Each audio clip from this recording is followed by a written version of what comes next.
Welcome to the Don Pod, the supporters podcast.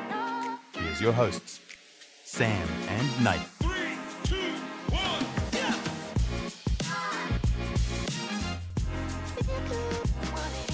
The Dons go to the Gold Coast and lose their first game in 58 days, but stay second on the ladder. 1.5 games away from 10th. That's the competition we're in, folks. Essendon 11-14-80, defeated by the Gold Coast Suns 14-7-91. Welcome back to the Don Pod. Hitting record an hour after the game this time. Bit more time to breathe. Bit better than last week, wasn't it? It was like 5 days after the game. Oh, yeah, and the week before that was about 5 minutes after the game. We've got to find the balance somewhere, don't we, Sam? Yes. Yeah. So, welcome back, Don Pod. He's Nathan. I'm Nathan. I do this He's every Sam. week. Yeah. Yeah. He just won't say my name. He stretches it out, waits. Welcome to Nathan and Sam. Welcome to the Nathan Pod. This is the Don. Welcome to the Nathan Pod. Oh, I didn't realise. What was that? Let's be honest. If it's anyone's pod, it's mine. Sam's. Oh, okay. I remember that. Damn right you will. Look, interesting game to talk about. Lots of frustrations and I think possibly a little bit of vindication for some of the negativity we've been feeling over the last couple of weeks, despite winning. A bit to talk about with the umpiring decisions, and I've got to support the umpires in my particular area, and we'll get to that. It's probably going to be one of our shorter ones. Do not say that. Every time people, if you've listened to this in the last 3 or 4 weeks, and we say, it'll be just a short one, consistently it has dragged on for an hour. So get yourself comfortable, put on your warm PJs and sit back and relax. You'll probably be asleep by the 45-minute mark. I can't even argue with you. You can't, but because it's the truth. I have 2 main things I want to talk about, and that's kind of it. So if you want to carry the rest of it, you go your little We'll see how we go. I reckon those 2 main things might drag out though. So yeah, fair I'm enough. looking forward to it. I mean, we're going to try not to bash too much. We're going to keep our head. We're going to be calm. We're going to talk about what went wrong. We'll talk about our feelings. Yes, because you do that in 2024. That's what we're here for. Nathan. Talk about our feelings. Talk about our feelings. We've got to get it out somehow. And if you're listening to this, clearly you care. So, goal scorers, Cox 3. Strange one. And then... And 3 on the left. It was. What I say? I remember 2 of them on the left. Yeah, right, Menzies, Kelly, Jones, Hind, Guelphy, Durham, Caldwell, 1. And I will just throw in there that Merritt, Stringer, Martin and Langford combined for a total of 0 goals, 9. That's disgusting. That's a horrible stat. Yeah, I mean, Wright kicked a goal, but otherwise your main forwards there are not doing their job. Nope. Obviously an injury concern too for Langers, going off late with what looked like a bum injury, in all honesty. You were suggesting he had a boot lodged up somewhere? Yeah, he was walking like he'd had something shoved in a place where he shouldn't be. And he's like, Red sun God, don't that's shine." uncomfortable. That could be a high hamstring for all I know. It was Hooker that used to run like he had a pole up his backside. Yes, Hooker had a beautiful run of guitar. Bit of that about it. Leading possession getters, Merritt 33, Heppel 27, and Nick Martin 24 after having 11 in the first quarter, I will add. Not that I'm going to bash anyone. That was the good quarter. It was, you're right. Let's do some little player discussions, and this is off the cuff a little bit. I haven't got anyone written down this week because there's no clear good for me. I think we need to talk about Nick Bryan. Yep, that's fair enough. Well, you asked me there before to do my 3-2-1, and hard. It was really hard. Merritt played a really good game. Probably did some ordinary things too, but he was an easily 2 or 3. You can go either way, but after that, it was struggle town. It gets hard. I will start with Bryan. I did a bit of the keyboard warrior stuff on Twitter after the game, and someone was complaining about the umpiring, and particularly that 50 to Laverde late. Yep. And the comment was really like, so umpires don't affect football. And I get shitty with this attitude, and I quit back very quick smart. That do we want to talk about our own performance and the going inside 50 and all that? And we got one comment from someone who clearly listens saying, well, you wanted Bryan in, so it's all our fault, clearly. Oh, yeah. So, sorry. I There just you want go. to say, given the opportunity, every single time I would be playing Brian in this game of football. Yep, 100%. I have no problem. I mean, I don't think Brian played well, but that doesn't mean I don't think he should be He playing. started very well. He started very well. I do not get the argument that Goldstein, who's 36 in a few days, is a better choice than the 23, 4-year-old who, and Draper really is the main first Well, Draper option. would be number one. Yeah. But yeah, then they're the two. But yeah, he didn't have a great game, but who did? Seriously. Yeah. But right. I can't hang it on the kid who's played 5 or 6 games. I'm not hanging it on him for a bad game. Again, given the opportunity to play him against someone he has played in the VFL already, performed quite well against, that's probably the most disappointing aspect of it. Yeah. But who played well? Like, I don't put it on the kid. Totally agree with Yeah. you. I agree. He didn't play well. It's irrelevant. That's not going to be the argument. But this is what we've talked about. It's getting games into him. yeah. That's the If important he'd had a bit. blinder and we still lost by the same amount, what would be the point of that? Yeah. So again, given the opportunity, play him every single time. I get that Goldstein might come back next week against Carlton. That's completely fine. But I still can't understand. I'm still struggling. At least the coaching things that are confusing me. This is one of them. So when Draper was fit, like by the second or third round, whatever it was, him and Goldie played together every game. And that was with Jones and that was with Wright, wasn't it? Jones played every game. Jones played every game. He only missed his first. Stunk it up against Hawthorn, I reckon. Yes, but he came back quickly though from an injury or something. He got a late retrieval and played a really good game, and then stayed in the team. I think he missed one, but yeah. Your suggestion here is that we've gone from playing 2 rucks. Yep, to now playing one. One ruck and Peter Wright, who honestly the last 2 weeks has looked like the best ruckman out of a lot of them, Goldstein included. But I still don't like. I still think that. I don't understand that part of the coaching mantra is that we'll play two ruckmen when we've got Draper and Goldie, but when we don't have one of them, we won't play 2 ruckmen. We'll play Wright and whoever else. Is it because Draper can go forward to that? Then is it the fact that if one of them gets injured, we're screwed? In the game, you mean? Well, just in general, if we lose another ruckman, we're up shit creek because the next best is Vigo, and we don't want him being AFL just yet. I mean, we'll go back and say, but does it matter? Like, we're not a grand final team, although that's my line. We just want to see the young kids. Someone's got to play Sydney, and that's right, Sydney.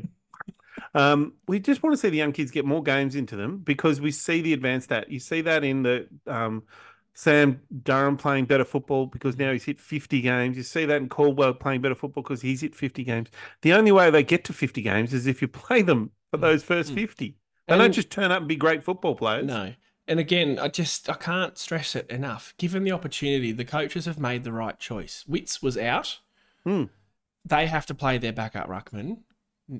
Brian's been absolutely smacking that door down for weeks and weeks and weeks on end in the VFL. Goldie was clearly injured or something was wrong. No, he was a bit knackered. He's 35, as we say. Yeah. So I have no issue. I have no issue with the game. He had 15 touches, which I believe, without fact checking, is the highest of any of our ruckmen this year. Yep. So around the ground, I thought he was pretty good. It's fine. He wasn't. His centre bounce stuff a little bit shitty. He was definitely beaten. He had 4 clearances, 20 hit outs, but his opposite number. Let's not make it about him. Let's talk about. No, let's not. Let's make it about the midfielders, the defenders, possibly some of the forwards. Bit of everyone. Look, honourable mentions. I suppose we should mention Nick Cox, 3 goals.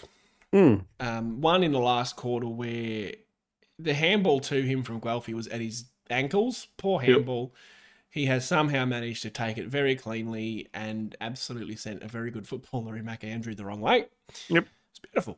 It's a lovely little shake and bake and move. And nice. I like seeing these little things. I mean, he's beyond that stage now, probably. But he's kicked 3. I've still got no idea what position he actually plays. No, he is a fascinating case. we watched the game together, or in the strange way we do. Yes. Through Zoom. 300 Ks away together. Yep. And there were some interesting positions we were trying to work out.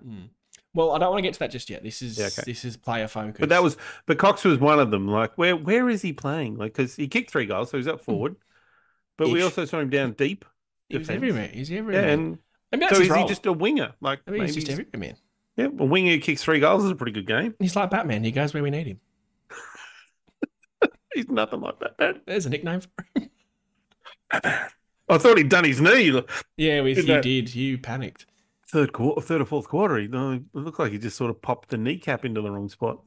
Look, honestly, I get the sense that if you're Mm. listening to this, you're probably thinking no one cares about the players. So I'm happy to give honourable mentions here to Merritt, 3 behinds, 115 Supercoach, fantasy, whatever, 33 disposals, 7 clearances, pretty good game from him. Little mention to Jai Caldwell, 23 touches, a goal, 10 tackles. But like, Um, can we jump? Like, I felt like Caldwell and probably Stars, like they got beaten by Rowland, Miller, yeah, Rowell for sure. and Miller and probably even Anderson too. Anderson was- Anderson had 33 touches too. So Yeah. I don't think Stars has played a really good game since the Bulldogs game. To be honest, I feel like He was good for the couple of weeks after. Yeah, it's dropped a little bit, ever so slightly. I'm not going to suggest He's he's still a young 23 touches and a goal today, 5 clearances, 5 tackles. That's a great game of football for someone who's not your first string but midfielder. it's sort of his influences in a game are very small. They're like he's having little patches where he's doing something. They're not. He's not influencing for large parts of the quarter. The other one I wanted to say is just a quick one. Nick Hind, 24 touches and a goal, was good in the Nick Hind kind of way, where for every 3 things he did that was good, he did one that made you go, huh? What the? But he still was going at like 60-some%, wasn't he, by disposal? I still maintain that if that's the role we're playing him in and it's depth because of Dersma, fine, whatever. Yeah. But I would like to see someone else in that position, to be honest. Well, the other one I'll throw in there is Kelly too. Like, I don't understand as a player why I have no problem with him as a defender, a lockdown defender. He's very good. Very good at that. Very good. And for the last 3 weeks, he has not played in that role. He's played, I think, as a winger or a half forward. I'm not sure. His heat map shows a lot more forward.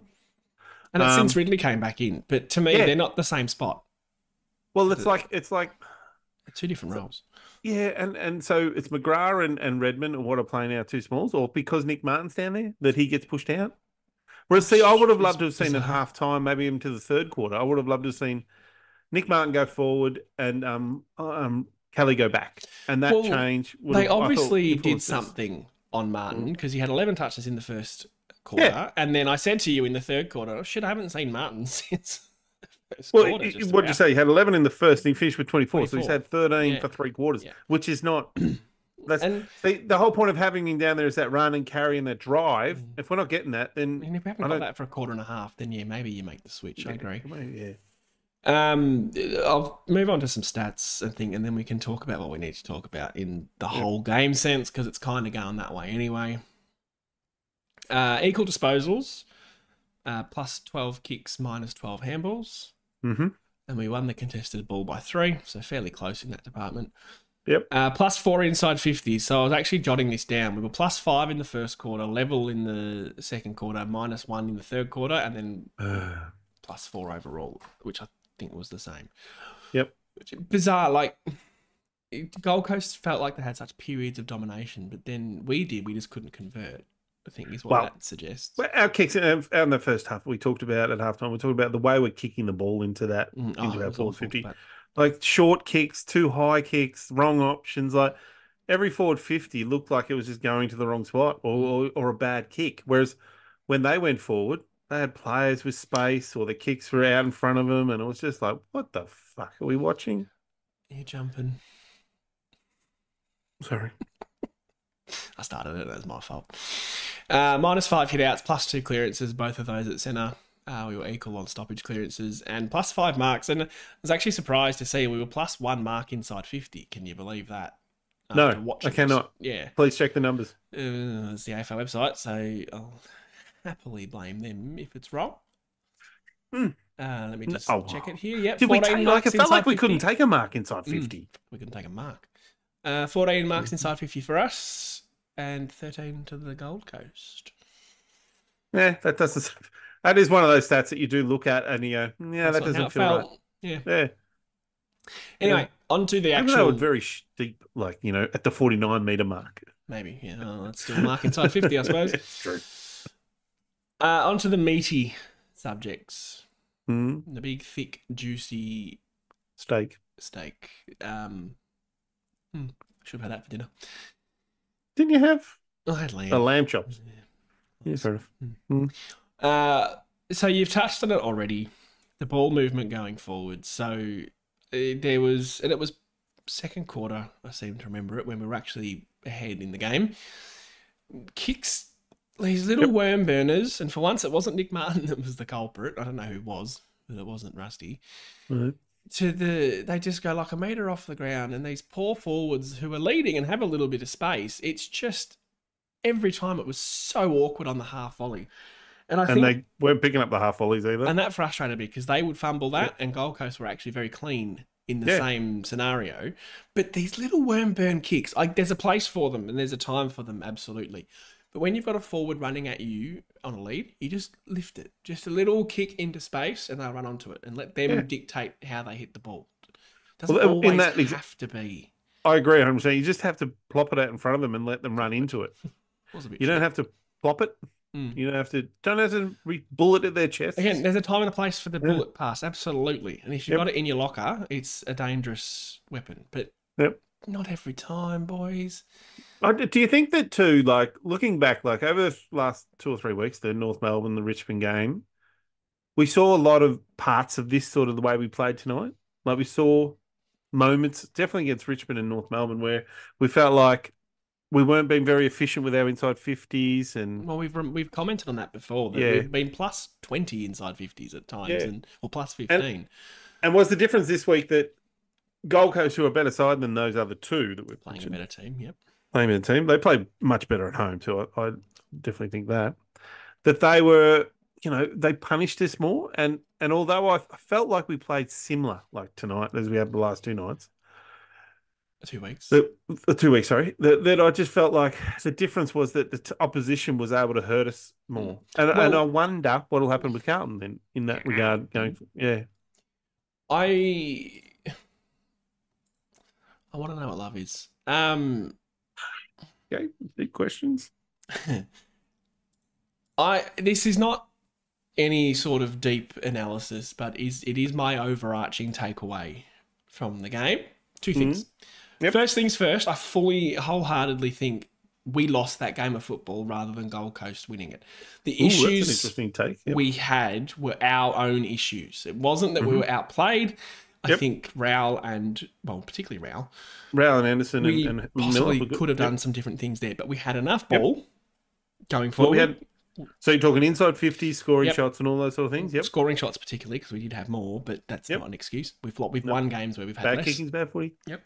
But just the clean, and I think maybe Gold Coast, I was there last week, it was still pretty warm. Maybe it was a bit dewy and we didn't adjust. It's not an excuse, but it is something to say that we just weren't clean enough. But what got me, and there's no overarching stat, which is quite disappointing. Damn it! You want that evidence, don't you? Want to back it on so, something. for example, what I'm talking about here is the ground ball gets. All right. So there's individual ground ball get stats on players. So Noah Anderson had 14. Our next best was Mason Redmond with 8, just FY.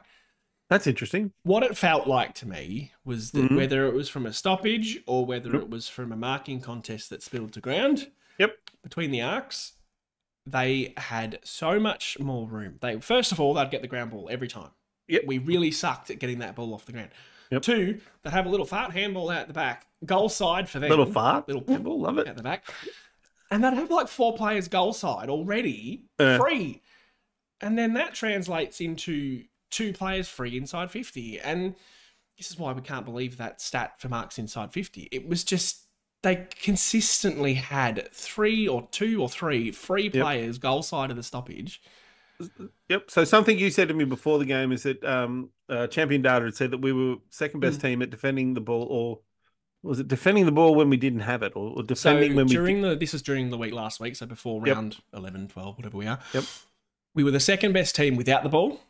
Yep. And we were like 14th or 13th with the ball, which is a flip from what we've been in the past. Whereas I felt like in this game, agreeing with what you're saying, is that when we didn't have the ball, we were very bad. At both, yeah. Yeah, because I agree with you that when the ball was in dispute or it hit the ground, it was just all them. and their ability to score from there was a stat that came up in the second or third quarter about how many goals they'd kicked. I think only 1 or 2 goals have been kicked for the game from stoppages.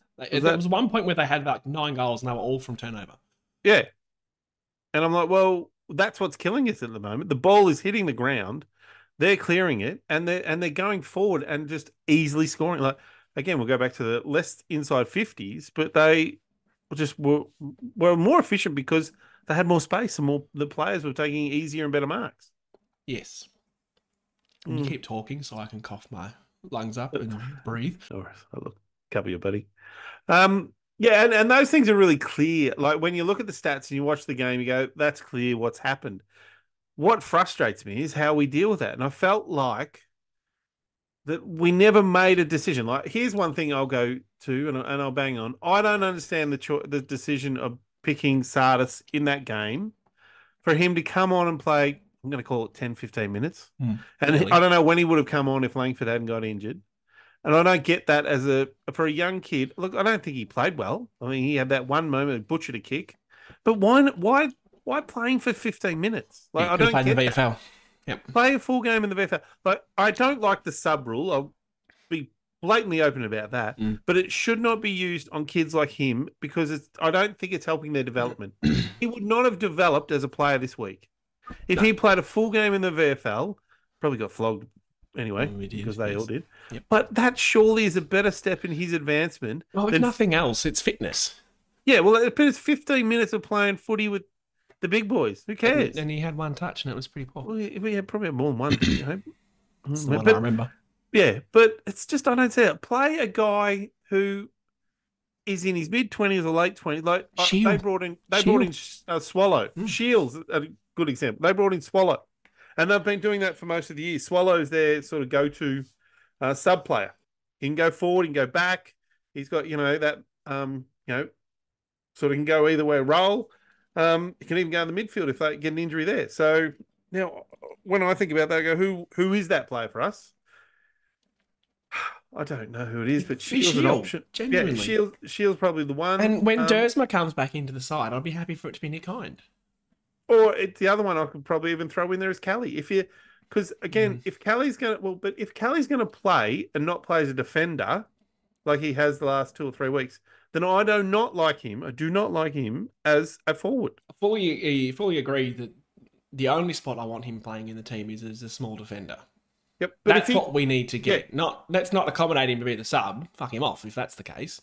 But this doesn't seem to be happening. No, I know. I'm agreeing with you. I don't want to. I don't think he's a sub option. But anyway, I just impact from a sub, right? Yeah. And David Swallow came on and threw his body around, was tough in the contest, and that was impact. Usually, I think speed. Yep, that's one of the things that often. Yep, Shield could have that impact as a clearance player, ball winner. And if I wouldn't expect him to go defence, but you can easily, if you got Kelly and Heppel and those guys, because Heppel played on a wing for the last half. Heppel was very good, actually. Half time I wanted him Heppel was to good, play again, but is he a wingman again? No.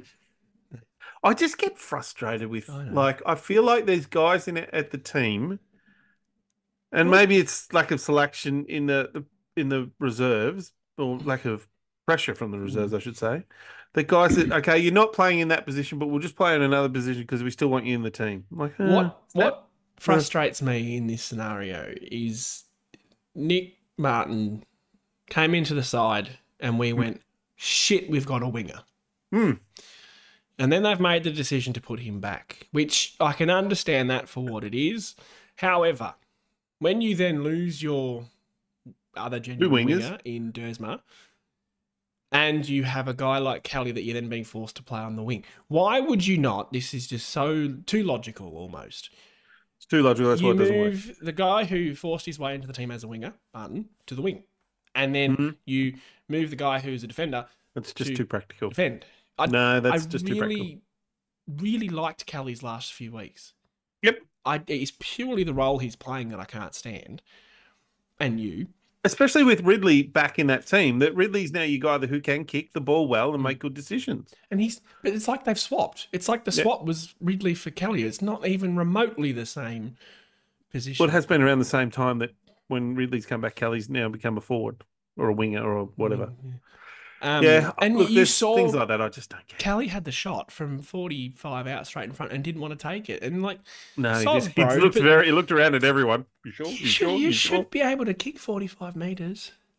Unless you're Dyson Heppel and you're 85 No, years old. no. Who was couldn't kick over a jam? Snelling? Snelling. He couldn't kick your boy? very far.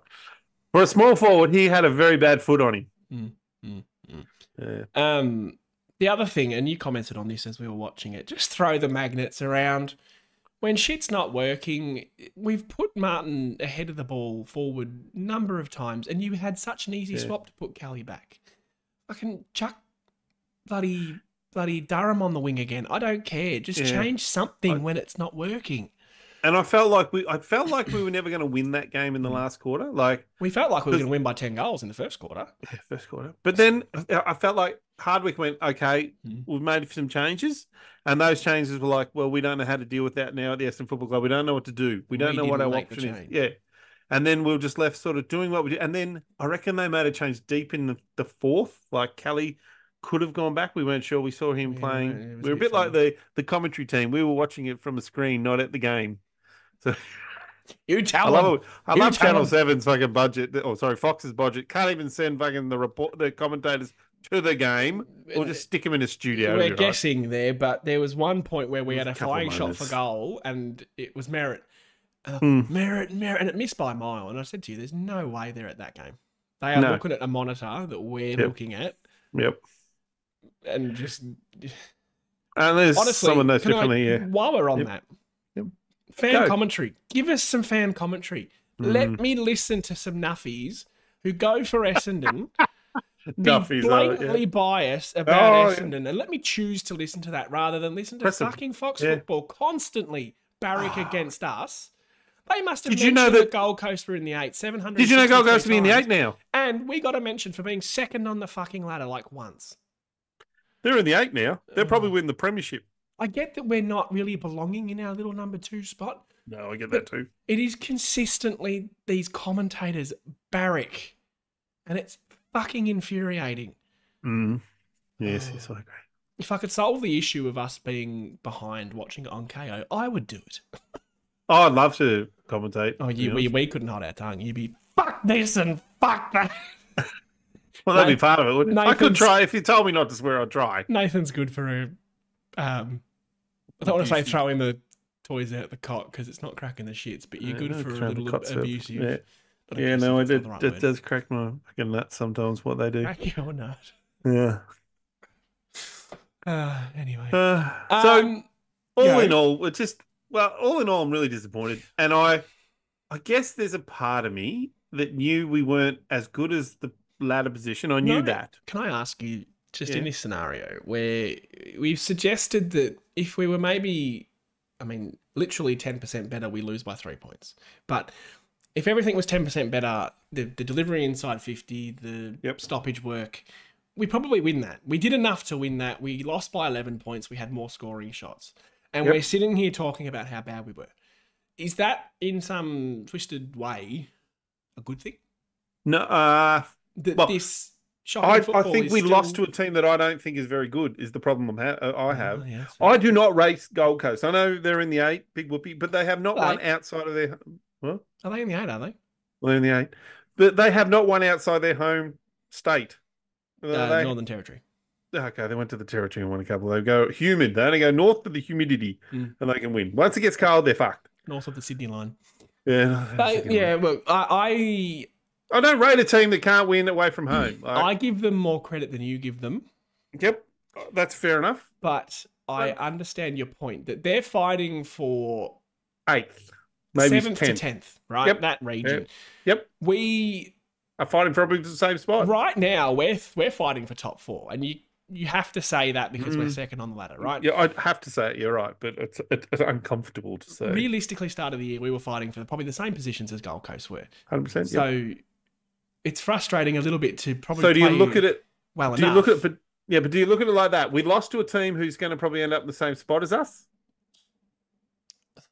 Their advantage was they got to play at home. If we play them at Marvel or the MCG, we win that game. I was about to say we do play them at Marvel. We win that game. I feel like that's I'm confident. So I do this a lot with soccer, right? So Mhm. I go for Chelsea, which at the Ugh. moment is not great. Yeah. But when we were good, right, you'd go away to Man City or United and go, well, when you're away, you take a draw. Or you're okay. When you're at home, you want to win the one at home. Yep. It's a different mentality. It's a different sport. It's different in a lot of ways.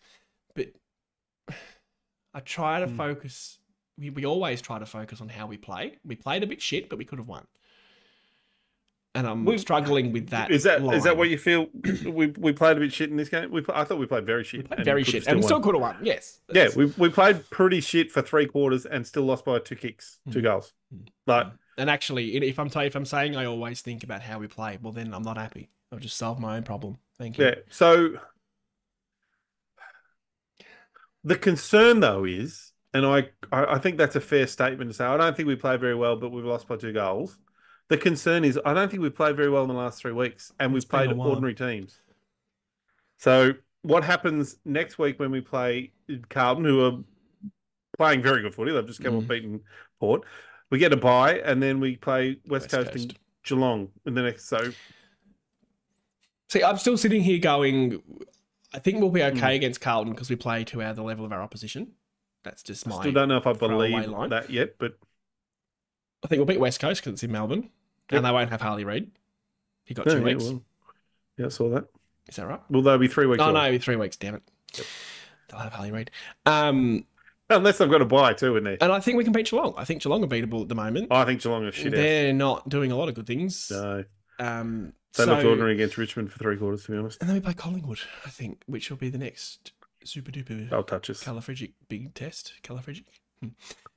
I don't know. I wholeheartedly think we play to the level of opposition. We hadn't lost in nearly 2 months. And we're second on the ladder. And I'm going to cough again. Sorry. That's right. Well, we are second on the ladder.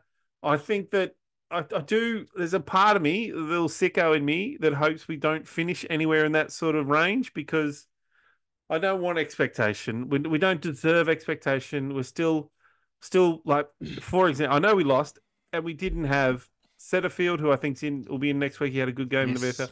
Parish, Dersma, and Draper. So they're 4 pretty good back-ins for us. You actually just reminded me of the point I was circling around to then. Oh, right. The reason we are like this is because we know if we play like this in a final, we will lose. Oh, yeah. This is the and problem. We will play like that in a final. This is the problem. We want to be playing football where we are confident enough to play a final and go, this could be the one.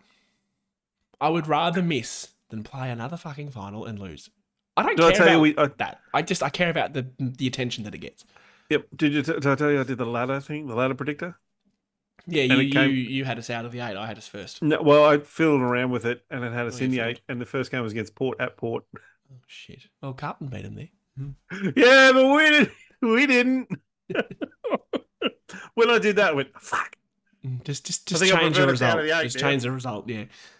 See, that's what I mean. If we're going to play finals, we need to be 5th or 6th. And to be 5th or 6th, we need to be playing better football than what we're playing now. To be 5th or 6th, you need what? We're talking 14 to 15, so more than that, 12 14, 13. I think. 16 gets you top 4, usually. Yeah, 14 wins is something. 14. And what are we on, 8? 8 now. Yeah, so 6 wins on the way home. Did have the Ben Mackay graphics all ready to go.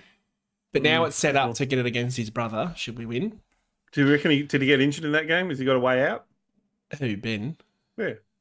No, I think he's all right. We've never played each other in all the years. No, I know. He got touched by King, as you would say. I thought he was... Can I just talk about that last kick of his? Oh, the torp gone wrong. Yeah. Fucking hell. That was a moment. Like, Laverde's always good for a few free kicks. He's the king of giving away free kicks. Don't jump ahead with me and Laverde, please. Yeah, but he's the free kick. But then when they kicked that goal, and then we got had the ball back in there, and then King's trying to... sorry, not King. Mackay's trying to get the ball moving quickly. I get that. I'll boom it up there. But, for fuck's sake, he misses the torps and kicks it back to him. I'm like, absolute mongrel puns. Just kick a 45-metre drop punt, mate. That dumb, fine. Because I think you might get 50 metres out of a drop punt. You might get 58 out of a torp. Yeah. Like, it's not that big a deal. No, and they're harder to mark because the way they're spinning. Absolutely give him points for just trying to do something. Yeah, I can't keep Just giving it a trying to whirl. fair enough. We had 45 seconds to kick 2 goals. Right, and we were never going to Oh, do it was that never going to anyway. happen. It'd So, already been cocked up a minute try before. and get a 70-metre bomb. Why not? Would have been fun if you connected. That last 2 minutes was shit house too. Like, So- and that's another thing I just can't deal with the way we are. Just can't deal with the way we are. That sums it up. Well, you know, like that against Collingwood, like that. What I've noticed with Collingwood, do not get in front of them with 3 minutes to go, because that's where you will lose it. Win it with 10 seconds left. Yep. Or be about 12 goals in front. It's the only way you can do it. It's so silly. We're round 12. Round 12 has just finished. And we're second on the ladder. And we're negative. Flat. We're flat. I want to just talk about 2 things with the umpires before we'll move on and wrap up. Yep, go. One, I absolutely love this new interpretation of holding the ball. Yeah. I am all for it. Slightly inconsistent, but I like it. Yeah, if you have prior opportunity and you don't dispose of the ball legally, Yep. holding the ball, fine. You're out. Absolutely fine. There's some tweaks. I Always will be. I think the Caldwell one at the end was correct, but I would like to sort of look at that and go, well, was it a tackle? Are we deeming that enough, a tackle, or are we deeming that he had prior and then the ball got knocked out, i.e. he didn't dispose of it? Yep. Is that enough? And if that's enough, okay. Okay. Yep. We had one in the last quarter, sort of half forward, midfield-ish, that wasn't paid, and we went, well, that was holding the ball. So you got to be consistent with it all the way through a game. And then we got a one in our back pocket that wasn't holding the ball. And this is an issue I have with 3 umpires. Is I think this is where we can see inconsistency, because 3 people's interpretation of something can be a little bit slightly different. Yeah. I love it. I think it's a great rule. I think it made the game faster. I think it made the game more, what people seem more, pressured to get rid of it. You know, they knew. But it's so frustrating watching football, and a guy has 7 hours to get rid of it. Or he's tackled. And then all of a sudden he gets a handball right out at the last second and they go off with the ball. It's like, well, reward the tackler. Now, and I personally think this is and I personally think too that this is why previously players were dumping them so that they wouldn't spin them around. Whereas because now they're not allowed to dump them in the last sort of 6 months, the tacklee was realizing that they could just spin around and do what they wanted, because no one wanted to throw them to the ground because they'd give it a free kick. A quick whistle will help that too. Oh, so he's got the ball, he's tackled him, he hasn't got rid of it. On the ball, yeah. Done. Job's done. You go, oh, geez, that was quick, but yeah, no, that was. I will mention with the umpires too. We should have had 1 or 2 50s. I'm going to gloss over that nice and quickly because whatever.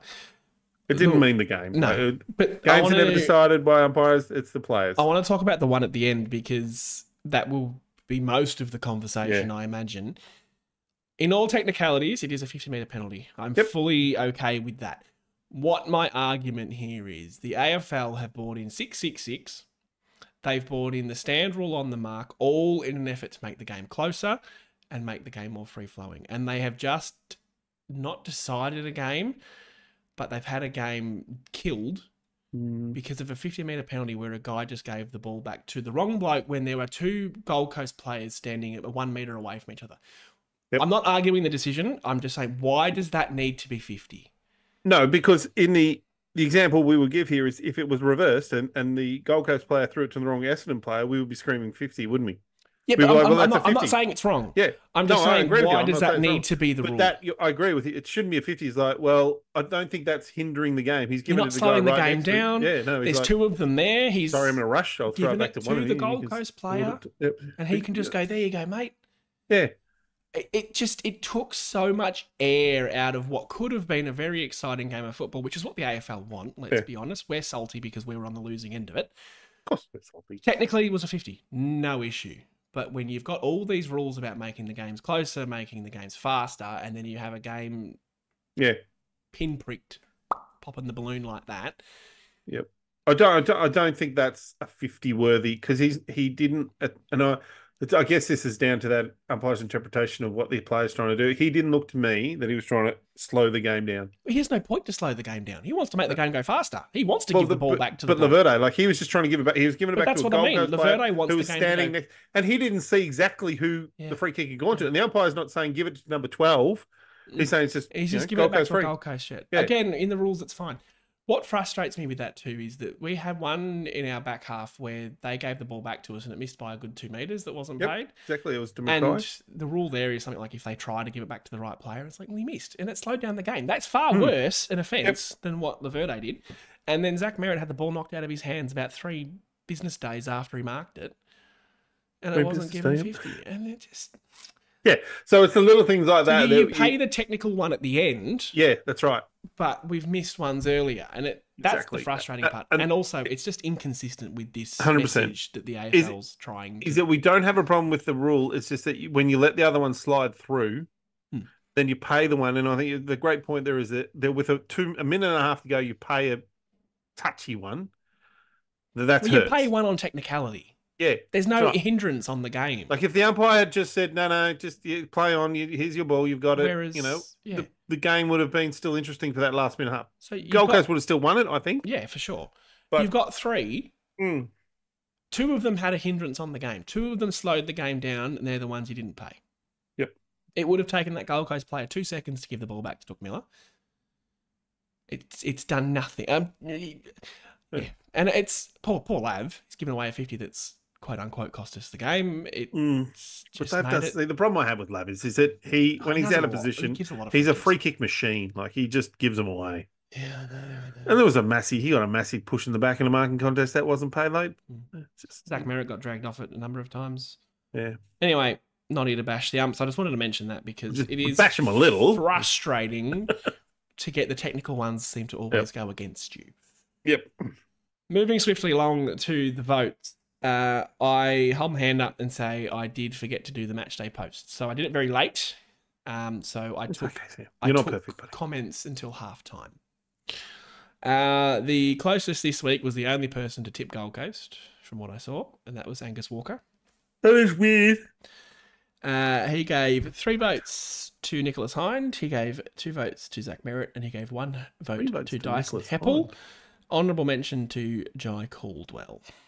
Thanks, Angus. We had a little chat after it because he felt like he was cheating the system by commenting so late, but I said, nah, my fault. Yeah, fair enough. That one's on me. You go yours. Well, I struggled a bit. I said to you before, I always struggle in these games to find 3 players that I think deserve a 3-2-1. I gave 3 to Merritt. I thought Heppel played a really, he's been really consistent in the last few weeks. I do question his role and what he's doing, but he certainly does give all. He's probably playing some of his best footy, to be honest. I gave 1 to Cox, 3 goals, 15 touches. I thought that's a good game from a winger if that's where we think he's playing. Yeah, it's a shit game from a centre forward if that's what he's doing. Yeah, I don't know how to describe him still. I gave 1 to Caldwell. I'll go the other way. I think 10 tackles, goal in a game where people couldn't seem to kick goals. That was quite sort of handy. 2 to Cox. I think 3 goals as a maybe not perma forwards. Pretty good effort. And 3 to Merritt. I mean, it was the best of a bad bunch, really. He was fumbly at times. He missed the target with the hands a couple of times. Very unmerit-like. Yeah. But for the most part, he was pretty good. I think he's still the best player for us, and that shows in games like that. I feel like he's always probably the better player in an ordinary game. He seems to, whereas in a win, it can be anyone, and I think that's the defining factor. We just look like we're short some quality midfielders, to be honest, and I think that's starting to show a bit with the young kids like Durham and Caldwell. I think they're just Perkins. They're not probably playing long enough, good enough, and that's fine. It is what it is. It's not still ideal, but they're still 50 to 75-year-old game players. Like they're not old players. Like they're still kids working out their craft. They're early 20s who would usually have a bit more protection around them than that. But the fact that Parrish and Parrish is a big one. Yeah, Parrish is a big loss for us. I still think he's big body in there, big grunt, and the way he goes about it can help a lot of our team, and that's missing at the moment. And it's going to be another 4 or 5. I don't know. Everything I just pulled 4 or 5 weeks. Just get past the bye, and now we got to see what happens with Mr. Langford.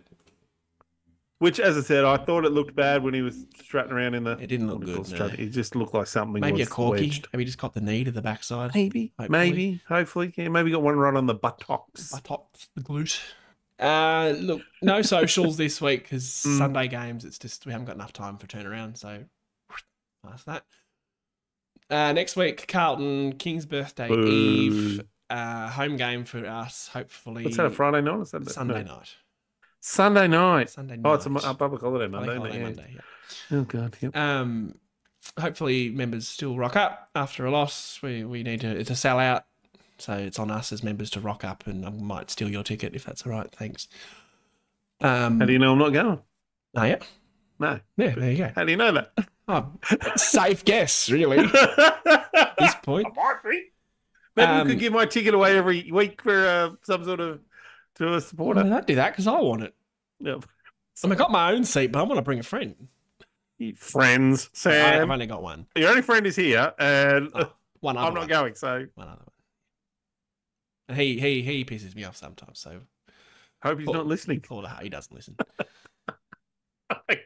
He Yeah. wouldn't be listening this far in. He's an admin on our Facebook page. He's been around for years. That's how I know him. And he doesn't listen to a darn frigging podcast. Anyway. No, we got to do this. VFL, we got smacked again. 72-point loss to Box Hill, 112 to 40. Are they a top team, or are we just bad? They're about 7th. Yeah, we're bad. They started pretty well, I seem to recall.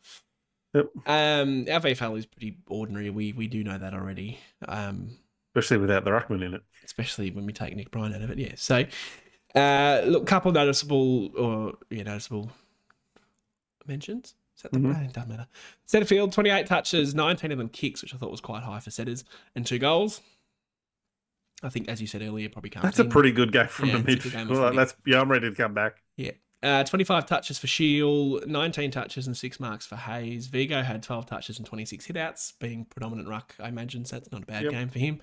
Jaden Davey had 5 touches, been a lean few weeks for him. And our mid-season draft pickup, Al Howley. Say Sard? So he says his first name, and I refuse to call him Sard. Oh, because of the other Because Sard? of Judas Sard, yes. Oh, Judas Sard. We Right, call him okay. Judas because he left. You know what you call them when they do that? Yeah, no, they have to do something pretty bad. He didn't just leave. He did something to Jesus. Judas did. Yeah, but he burned us. He killed it. He left. I don't know if he burned us. No, he it just doesn't matter. left. Anyway, Al Hawley. Him. I'll get it. I'll listen to some commentary and get it right. Get it the I hate pronunciation. not getting players' names right. It's rude. So just to jump on 25 him for a touches. second. I don't know if I actually gave his numbers. I did catch a bit of what's his name? Our draft guy. Tomorrow? Rosa? No. He's got a hyphenated name. The other guy? Yep, the other guy.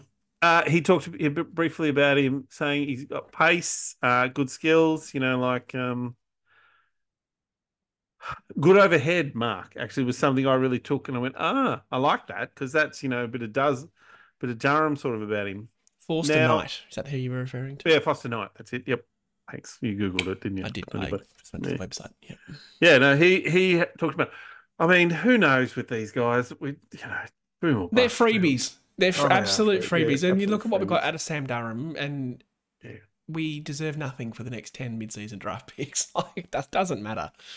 But going back to the issue I had with Sardis, and that I don't see the point in playing him as a sub. Do you look at Setterfield definitely comes in next week? That's no problem. Who goes out? Don't know, but that's up to them. Well, Langford will probably go out, but that won't be a like for Bringing like. Caddy back in for him, to be honest. Well, that wouldn't be bad actually. Yeah, Caddy's back for Langford. Setterfield in. And then I would like to see Sardis out for Shield or Sard, because I know that Sard's not playing this season. the Foster Knight said we see him as a potential to play. Like, shit, imagine making your debut, going from the VFL to Essendon Carlton with 85,000 people in the space of about 2 weeks. I think if you've just had 25 touches in your first VFL game and you are a running winger, like with pace, kicks the ball well, marks the ball over your head, and you've had 25, I'd say the club's like, well, we've picked him for a reason, and we think that's a weakness we have. And with Durham out, and guys like that who are wingers, Dersma, sorry, not Durham. I always get that wrong. Then you go, well, are we? Is that an issue we're lacking with Kelly and Heppel playing? We think wing roles.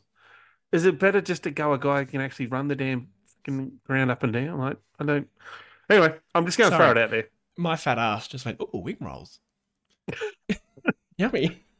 So anyway, I definitely think Setterfield in and I don't know who goes out for Setterfield. That's my biggest issue there. Who comes out of the? See, I would take Kelly out, or if Kelly's not playing as a defender, I'd take him out. I'd take Hind out because I'd put Perkins back into that half forward role. I can see it being Sardis out for Flogats, Setterfield, and then just a different sub. Hind. Yeah, okay, fair enough. Yeah, and then you're gonna have to cop Kelly. But I think Langford has to. Langford's for Caddy. If Langford's out, it's Caddy for me. Yeah. You can't. I cannot expect Caddy to get up after. Langford to get up after what we saw him hobbling around. 7-day break, which is helpful. Right. But yep. They've shown that Caddy's the depth. He didn't play in the VFL today because he was ill. He was sick. Yep. So he'd had the cold, and everyone got the cold. Yes, the virus. And the obvious sour note that I probably should have mentioned sooner was that Zach Reed has hurt his shoulder. We're not quite sure at this point in time the severity of that, but I have been watching Welcome to Wrexham at the moment on Disney Plus. Yep. Thoroughly enjoying it for what it's worth. The first series, you are? I'm just started season 3. Oh, wow. Yeah. And anyway, their star striker got injured, and one of their medicos or their chairman or something said the shoulder's a notoriously hard injury to manage. They were relieved that this guy had broken 3 of his ribs. So the fact that I've watched that and then 3 hours later, Zach Reed's on his shoulder, I'm like, oh, shit. Well, shoulders are because they're sort of either gone or they're not, and they can't, Cripps, Judd, they've got more tape on their shoulders than. Well, you see, Durham too. He's covered in tape from that. He hurt his shoulder a few weeks back, and you see he's been wearing a lot of tape since. I dislocated my shoulder 10 years ago, and I still sneeze. What were you trying to do to yourself at the time? I was playing cricket, actually. How the fuck did you heavy bat and a tennis ball, and I cut, and my shoulder went out of its socket and all the way around. Tell me, you hurt yourself hitting a tennis ball with a bat? Yeah, because it's a heavy bat and a light ball. Heavy bat, everyone. It was a heavy bat. No, but you want resistance. When you hit a cricket ball, you get resistance. I was in year 7. Give us a spell. I also couldn't play cricket at that point. I hated the sport. Now I'm a... what, you're a premiership player? Yeah, premiership. 50 in the grand final. Thank you very much. Captain? Were you captain that year? No. Captain the year after? No, I was never captain of that club. I thought you captained that club. No, I was going to be captain, but they didn't tell me until the day of the games. I told them to get stuffed. Took it really well, people. Takes leadership really well, Sam. He's like, yeah, I'll take that on. No, get stuffed. I don't want to be captain. Don't. That club frustrated the shit out of me. And we should wrap this up. And only one of them would possibly be listening to this. Bobby, if you are, I loved you. You were fine. It was just the rest of them. Bobby. All right, let's wrap this shit We need up. to go around the grounds very quickly because there are some interesting results. Oh, Melbourne, didn't they get touched? Melbourne got absolutely flogged. 90. That's math I can't do in my 96 head. of them, wasn't it? 92 points. 92, yeah. It's a flogging. We talked about this before. Who are the contenders right now? Sydney. It's Sydney and no one. It's Sydney and then Daylight. Honestly, you said it. I'd Next probably best put is Carlton. Carlton. Yeah.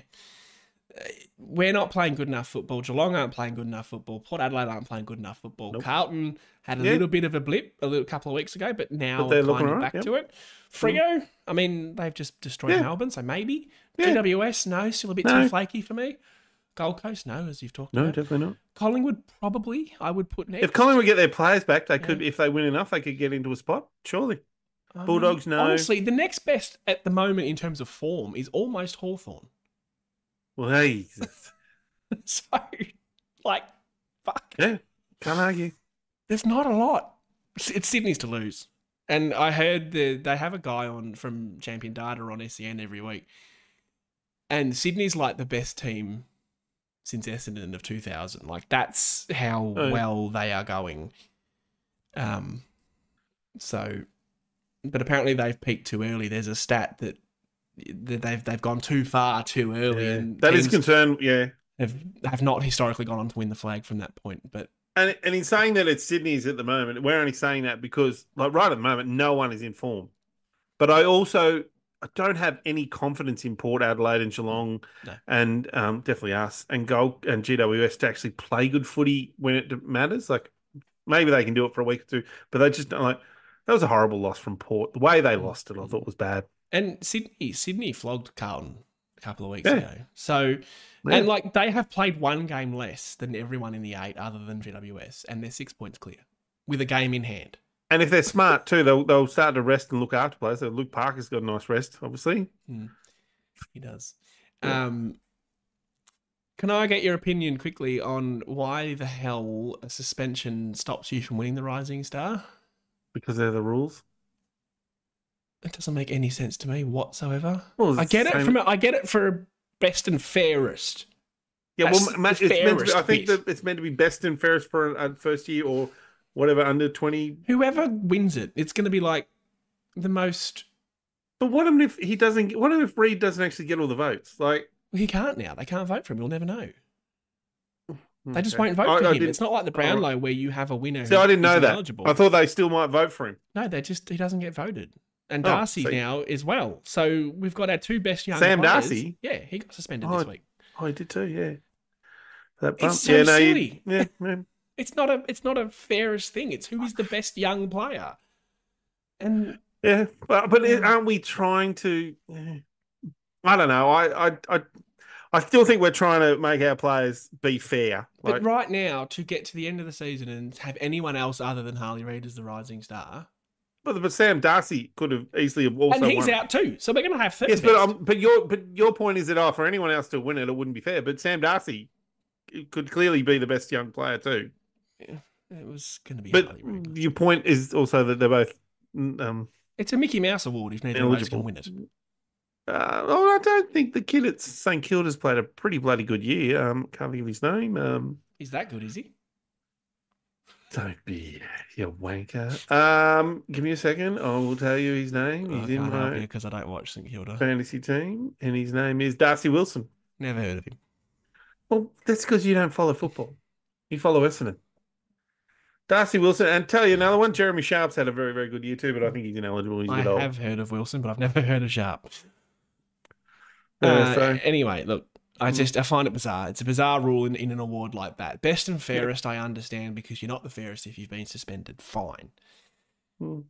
Don't get it for the Rising. You'd Star. rather let it to him, Sam. I don't really care that much, to be honest. I just think it's a bit of a travesty, really. Yeah. We have our best young player we've had for quite some time. All it does is the odds for betting would be interesting because Well, anyone these that's two jumped on Yeah, that's right. Anyone's jumped on these other, like the St Kilda, the Wilson and that. Harley Reid would have been $1. Oh, but Sam Darcy would have been probably $1 but like they would have been the top bets. And now that they're ineligible, like the punting would have gone mad because there'd be some kids that are really going to fly in. Yeah, I just don't get it. Anyway, I don't really care. There's a lot to of be stuff honest. about the AFL I don't understand.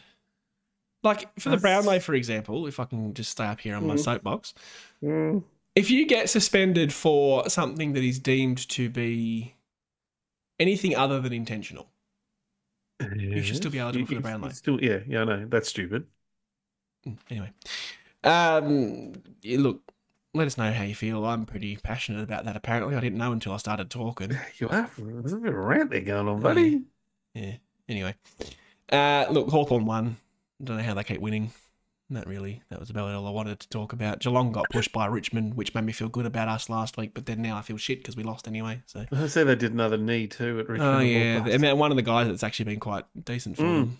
The young kid from New Zealand. Don't try and guess his name because I don't know it and I can't. Oh, he's from New Zealand. That's all I know. Yeah, but I don't can't remember help his you name. this time. That's right. On that bombshell, we shall wrap it up. Thanks for tuning in. As always, Carlton next week, probably a Monday night podcast. I would assume the old enemy. Can we not watch it? Can we just, everyone, is it all right if we skip the one next week if we lose? I'll be there. Yeah, but it's hard watching it and then losing and then having to come and talk about it losing. It's much That's easier to all talk we about the used winning. to do. Yeah, true. We did a whole year of that, didn't we? This Remember when this we is used to do where 2 it- a week and we went, this is stupid. Why are we doing this? This Yeah. is killing my mental health. Because the previews every week were, if we kick more goal, we win.